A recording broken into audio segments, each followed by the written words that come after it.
Mübarek toy mübarek, mübarek toy mübarek, toylarınız mübarek.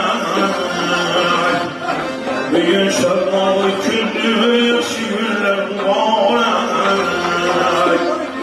Mübarek toy mübarek, toylarınız mübarek.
Aytay azizim, gözlerimge tutya külsün.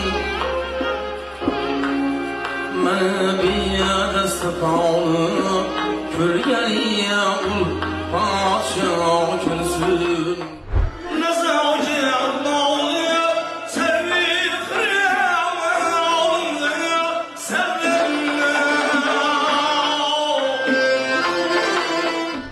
Ballarının rahatını gör gelin bilen koşa karı. Baktığına şu sulalan sağ olsun ağanın başı.